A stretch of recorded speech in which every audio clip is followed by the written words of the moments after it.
Bonjour à tous et bienvenue dans ce troisième épisode pour apprendre la programmation avec Scratch. Dans les premiers épisodes, on avait découvert comment fonctionne l'interface de Scratch et comment fonctionne notre petit avatar pour faire notre premier programme. Dans le deuxième épisode, on avait découvert comment enchaîner des opérations pour faire quelque chose de simple, un dessin, un carré, tout simplement. Vous avez demandé d'ailleurs de faire un triangle et un hexagone éventuellement. J'espère que vous avez réussi à les faire. Je posterai une correction très bientôt. Dans ce nouvel épisode, on va voir comment automatiser les choses.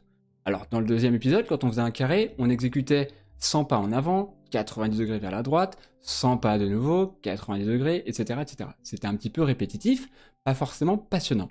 Aujourd'hui, on va voir une nouvelle chose qui s'appelle les boucles.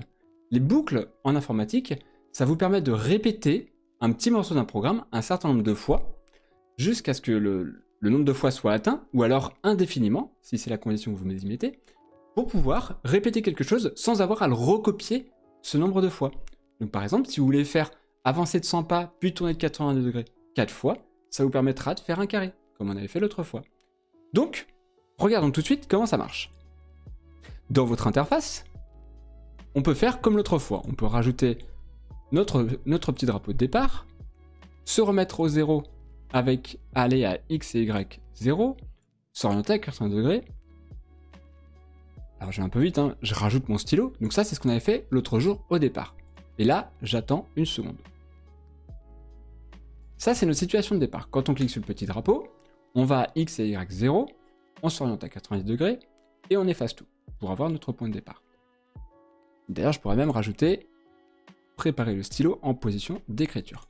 Maintenant, l'autre fois, pour faire un carré, on s'était amusé à ajouter avancer de 100 pas, faire une rotation de 15 degrés, de 90 degrés, attendre, etc., etc. Et on l'avait fait 4 fois pour pouvoir faire notre passage entre les différents points du carré. On l'avait fait 4 fois, bon, ça va encore pour un carré, il n'y a que 4 côtés. Mais si vous voulez faire une figure avec 12 côtés, ça veut dire qu'il va falloir le rajouter 12 fois pour dessiner les 12 côtés.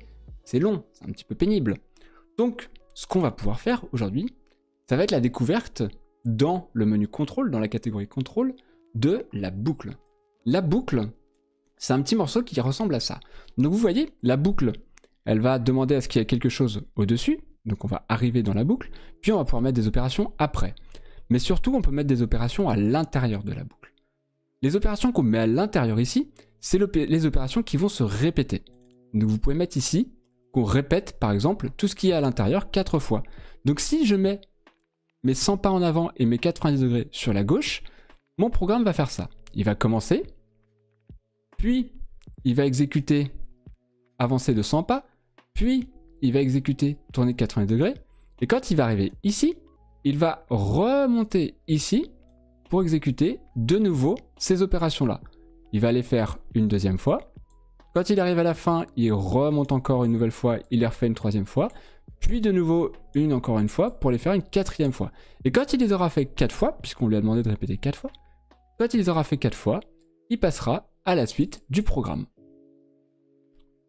Donc là, c'est ce qu'on va faire. On va créer notre boucle qui nous dit de répéter 4 fois, avancer de 100 pas, faire une pause d'une seconde, tourner de 80 degrés, puis de nouveau avancer de 100 pas, tourner de 80 degrés, puis etc., etc. Donc tout ça, on va créer notre bloc, notre boucle, qui va permettre de faire les 4 côtés de notre carré, et la rajouter ici.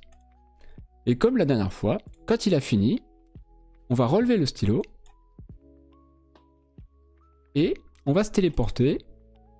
Alors, on va se téléporter en X égale moins 150 et Y égale plus 100, pour être dans le coin supérieur gauche de l'écran. Donc c'est parti, regardons ce qui se passe.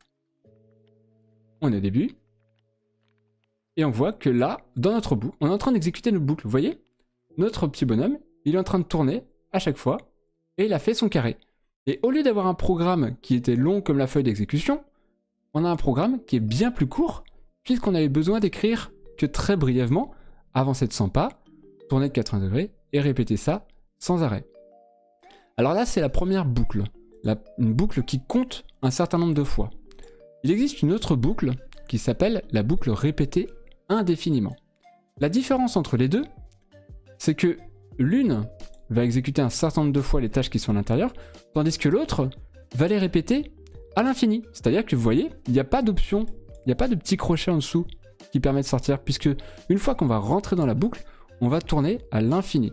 Donc si j'exécute ça, on va revenir au début, et vous allez voir que notre petit chat, il va tourner, et tourner, et tourner, et tourner sans arrêt. Donc il va dessiner le carré, sans arrêt, sans arrêt, sans arrêt. Puisqu'on va jamais sortir, là il est coincé, il est dans la boucle répétée indéfiniment, il va jamais sortir de cette petite boucle-là. Donc, dans certains cas, cette petite boucle-là, elle peut être pratique. Elle peut être bien utile. Je vous l'accorde, c'est pas la majorité des cas. Il existe une dernière boucle qui s'appelle répéter jusqu'à ce que et une petite case un peu spéciale. Cette boucle-là, on la verra plus tard.